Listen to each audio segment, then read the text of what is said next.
Télépaez et Tanto Cowboy. Aujourd'hui, nous recevons Carole Mallet. Bonjour. Bonjour. Vous êtes créatrice de bijoux et spécialisée dans les pierres. Alors, tout d'abord, présentez-nous un peu votre métier de bijoutière. Comment vous en êtes venu à créer des bijoux?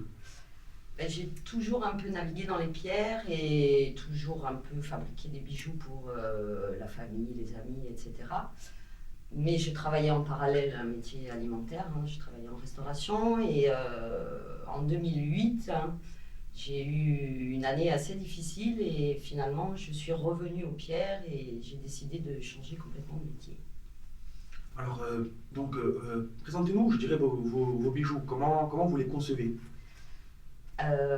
Mes bijoux, alors je vais les concevoir, bon déjà parce que j'ai beaucoup voyagé, donc je suis très inspirée par certains pays dans lesquels j'ai voyagé. Au niveau des pierres, c'est aussi naturellement revenu par rapport à mes voyages. Et du coup, je travaille des bijoux, des matières différentes et j'essaye d'associer toutes ces matières-là pour faire quelque chose à la fois d'esthétique et puis maintenant avec les pierres, travailler par rapport au bien-être et la lithothérapie. Alors voilà, justement, vous formez en lithothérapie à Toulouse. Donc, la lithothérapie, tout d'abord, qu'est-ce que c'est? Alors, lithothérapie, le terme vient du grec. Litho, c'est les pierres, et thérapie, bon, c'est voilà. Donc, c'est finalement utiliser l'énergie des minéraux pour pouvoir réguler des blocages et pouvoir ainsi se faire du bien, aussi bien physiquement que émotionnellement. Alors, pourquoi avoir choisi cette voie-là? Par passion, je pense. Ça devait être à l'intérieur depuis très longtemps. L'Amérique du Sud est un pays dans lequel je voyage régulièrement. Et du coup, je suis naturellement revenue aux pierres et à leur énergie par rapport aux rencontres que j'avais faites là-bas.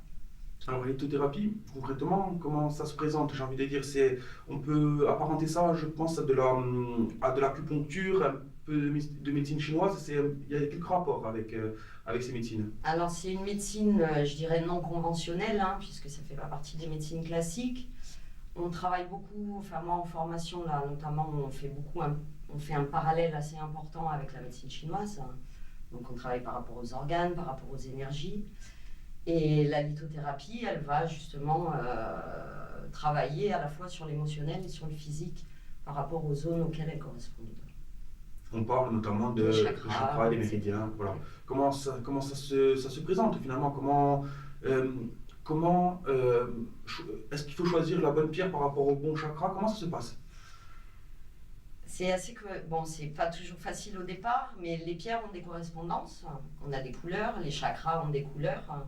Donc du coup, on a associé les couleurs des pierres avec les correspondances au niveau des chakras, sachant que les chakras sont les portes en fait énergétiques du corps humain. Donc on en a 7. Donc on travaille sur des couleurs différentes. Et après, la composition des pierres, on va dire la composition chimique, l'origine de croissance des minéraux, va nous donner un peu des directives sur ce que va faire la pierre finalement. C'est en fait la chromathérapie et l'oligothérapie, c'est ça? Oui, un peu la chromathérapie pour les couleurs évidemment, après l'oligothérapie par rapport aux composants.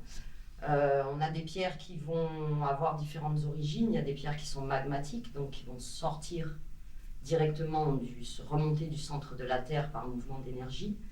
Donc celles-ci, c'est des roches qui vont permettre la croissance, permettre l'évolution. Après, on a des roches métamorphiques, ce qu'on appelle métamorphiques, qui se sont transformées en fait. Donc celles-ci, elles vont permettre à nous aussi les étapes de transformation dans la vie. Et après, on a les roches sédimentaires, donc qui se sont créées par dépôt de cuivre, de sel, de choses comme ça, et qui, elles, vont permettre d'adoucir et de temporiser notre état d'esprit. Alors, comment ressent-on ces effets des pierres? L'effet des pierres, je dirais que c'est une énergie subtile, une vibration. Dans le minéral, c'est une masse énergétique, nous aussi. On retrouve les mêmes composants que dans le corps humain. Et du coup, on travaille sur la connexion vibratoire, en fait, entre nous-mêmes et la pierre. Est-ce qu'on pourrait parler de catalyseur, en somme? Donc, le corps, si j'ai bien compris, a des vibrations, les pierres aussi, et c'est l'association de toutes ces vibrations qui font qu'il y a un tout, une harmonie. Exactement, oui, c'est l'interaction des deux énergies, en fait, qui font que La pierre diffuse son énergie à l'intérieur de nous, on la réceptionne et en même temps elle a son influence par rapport au physique et à l'émotionnel. Selon les pierres, là on a quelques pierres sur la table. Donc celle-ci c'est du cristal de roche par exemple. Celle-ci c'est de la silice à 100%, silice et eau.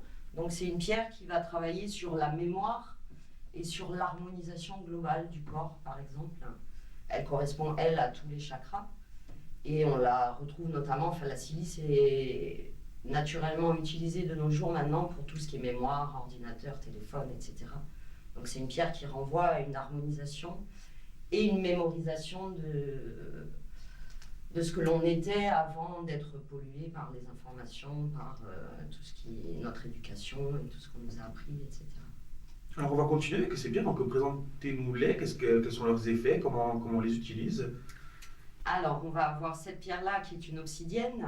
Donc ça, c'est une roche éruptive qui sort du magma. Donc c'est une pierre qui va aussi permettre de faire sortir ce qu'on garde à l'intérieur de soi par rapport à son rôle. J'ai oublié d'apporter, on n'a pas de pierre rouge, mais c'est une pierre qui va travailler sur la vitalité physique et toute l'énergie qui remonte depuis la racine jusque dans le corps. On a ici une cornaline qui, elle, va plus être une pierre qui travaille au niveau du sacré, donc qui va être apaisante, circulatoire. Ici, on rejoint les pierres de cœur, soit les pierres vertes, soit les pierres roses, qui vont correspondre au chakra du cœur et qui vont nous permettre de travailler sur l'adoucissement des émotions, tout ce qui est lié à l'affectif, etc. Avant, on a les pierres jaunes, que je n'ai pas apportées non plus, mais on a l'œil de tigre, la citrine, qui elles vont travailler sur le plexus, et donc sur la confiance en soi, et tout ce qui donne notre personnalité et qui nous affirme par rapport au regard des autres. Cette pierre-là, le larimar, va travailler sur la gorge, par exemple, va permettre de... C'est aussi une roche éruptive, mais qui a été refroidie par le temps à l'éruption. Donc en fait, c'est une roche qui va permettre de dire ce qu'on a à dire, mais sans la colère, sans le stress, sans les pensées négatives. Après, ici, on a lapis lazuli, qui lui va correspondre au troisième œil, donc qui va être plus une pierre d'intuition, de créativité, et qui va travailler du coup sur la zone qui lui correspond. Et enfin, on a une charoïde qui, elle, va rejoindre le spirituel comme l'améthyste et travailler sur le mental. Voilà. Et donc, comment ça se passe finalement lors d'une séance? Tout d'abord, est-ce qu'il faut les porter tout le temps? Est-ce que ça se porte par séance? Comment on les utilise finalement? Alors, il y a plusieurs possibilités. Soit on les porte sur soi, et dans ces cas-là, on a une diffusion qui est quotidienne et constante, et qui permet du coup d'agir sur un long terme. On peut travailler par séance à la maison ou par séance dans un cabinet. Il y a des gens, des professionnels qui travaillent comme ça. Et à ce moment-là, on va simplement s'allonger, poser les pierres sur les ouvertures, donc sur les chakras, sur les ouvertures énergétiques.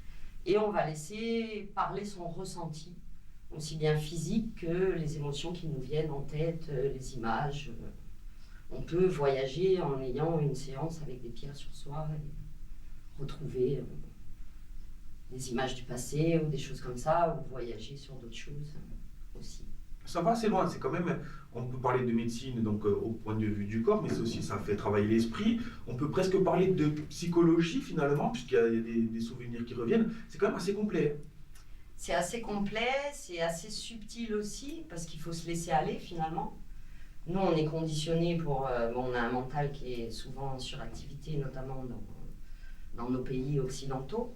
Et finalement, l'utilisation des pierres permet de se retrouver à la source et de revenir à juste un ressenti naturel sans perturbation mentale. Est-ce que tout le monde est réactif? Je dirais, on pourrait parler presque, par exemple pour l'hypnose, certains ne sont pas réactifs. Est-ce que pour les pierres, tout le monde peut comprendre les effets des pierres? Normalement, oui.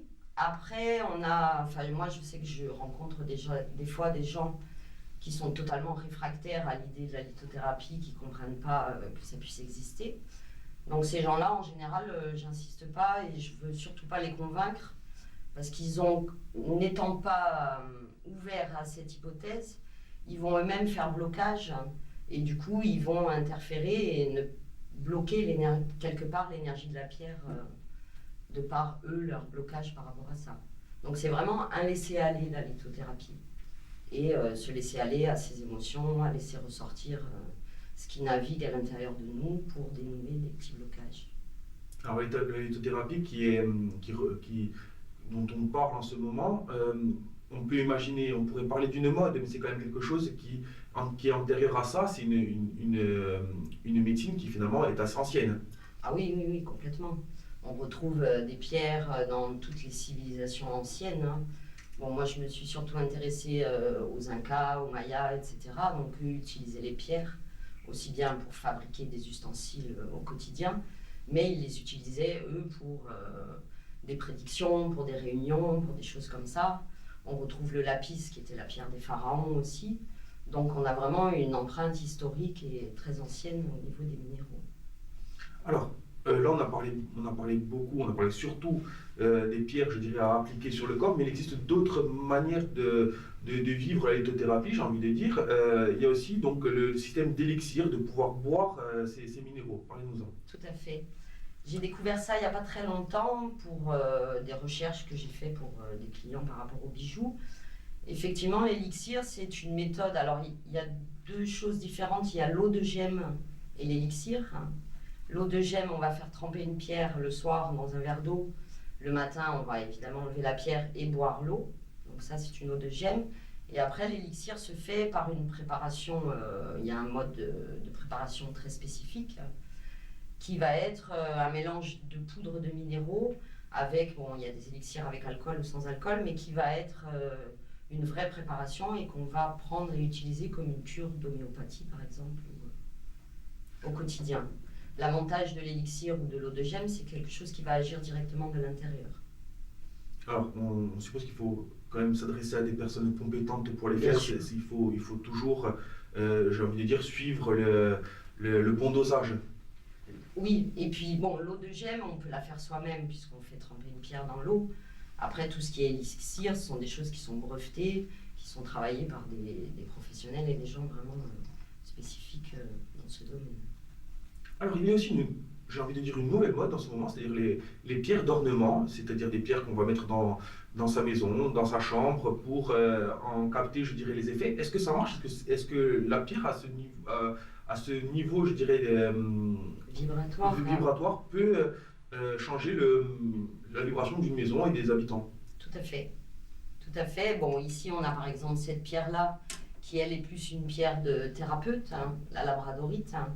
Donc il y a énormément de couleurs qui contient tout le prisme. Cette pierre, on la retrouve beaucoup dans les cabinets de psychiatres, d'ostéopathes, etc.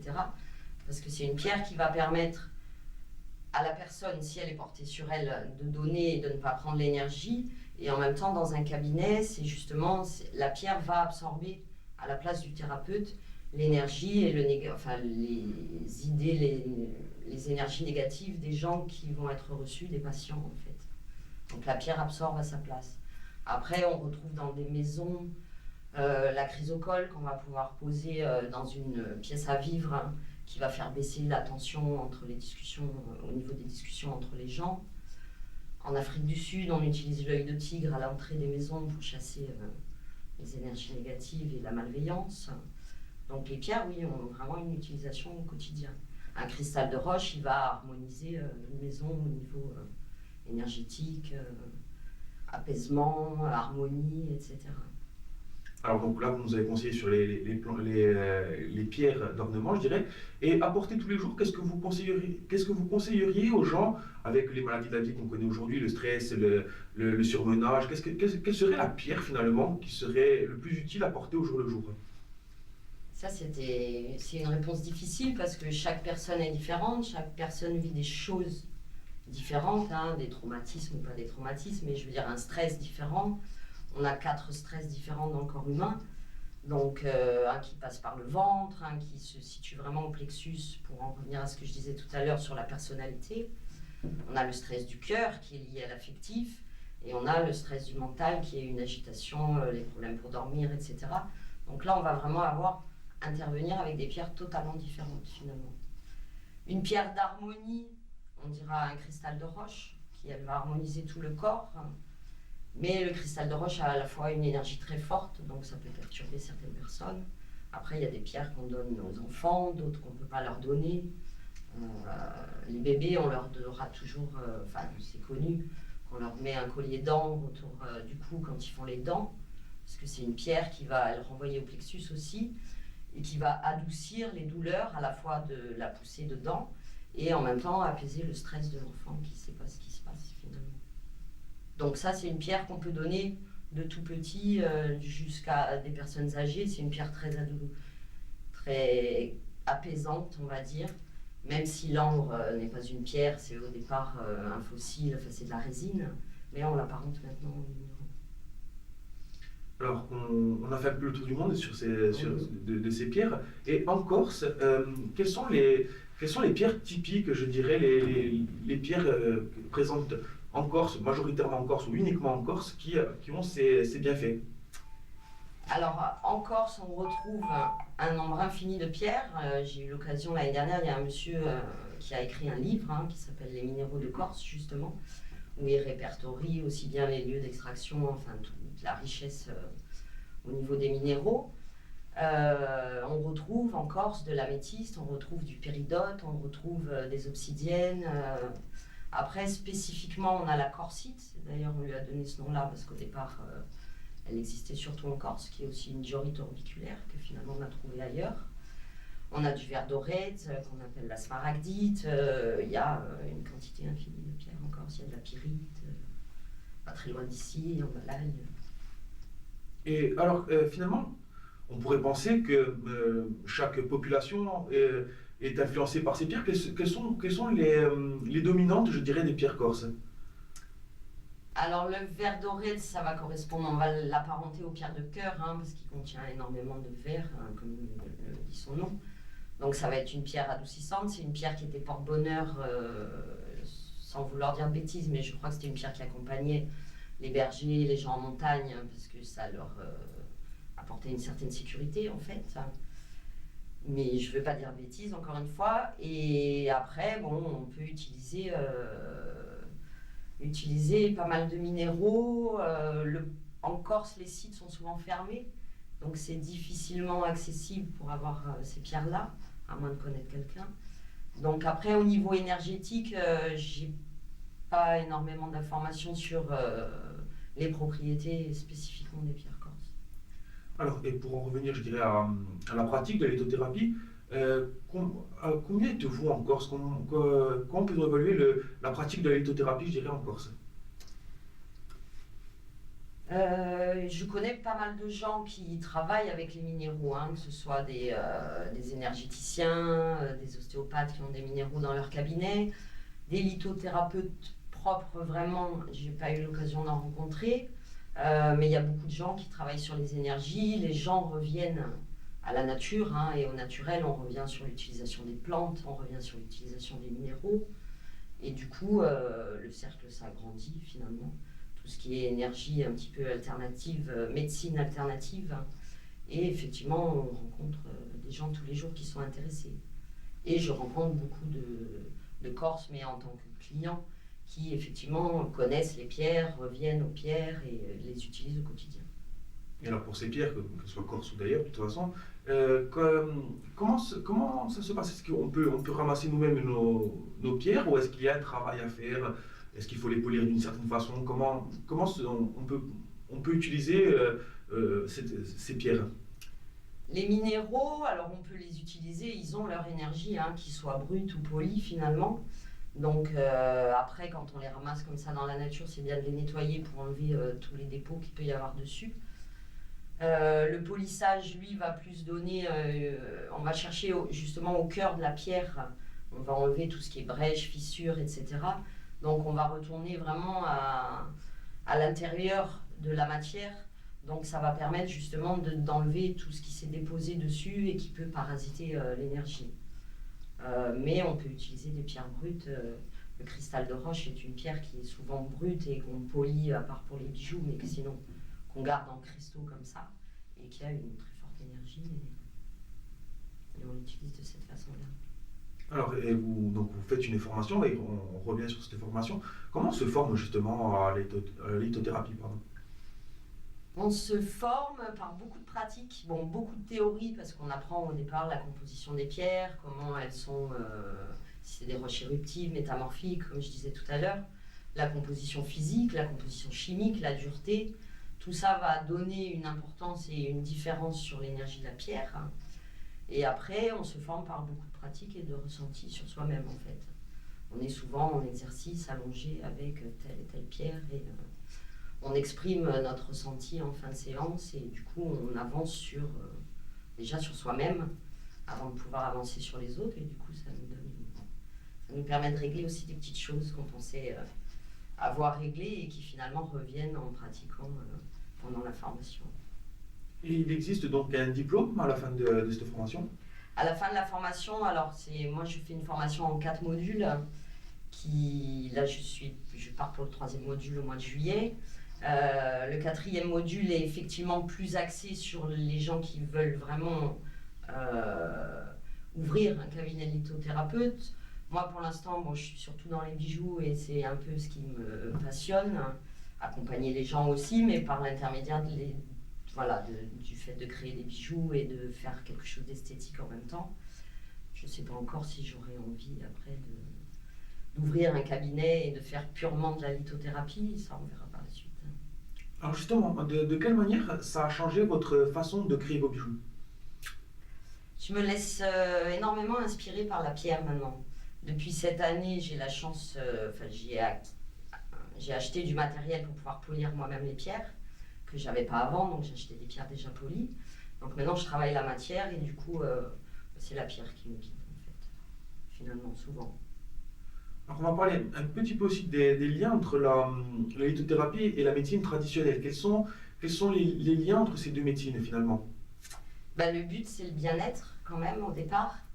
Après moi je suis plus axée sur la médecine en rapport avec la nature, donc je vais utiliser les huiles essentielles, je vais utiliser les pierres.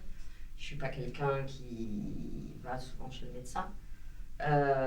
Donc après, le parallèle, je dirais que mon avis, ce serait que les minéraux ou les plantes permettent à la fois de soigner les maux physiques, mais en même temps d'aller chercher à la source, à l'origine du problème en fait, qui a découlé de... En général, les problèmes physiques découlent de certains blocages énergétiques liés à des chocs émotionnels, un décès, la séparation, des choses comme ça.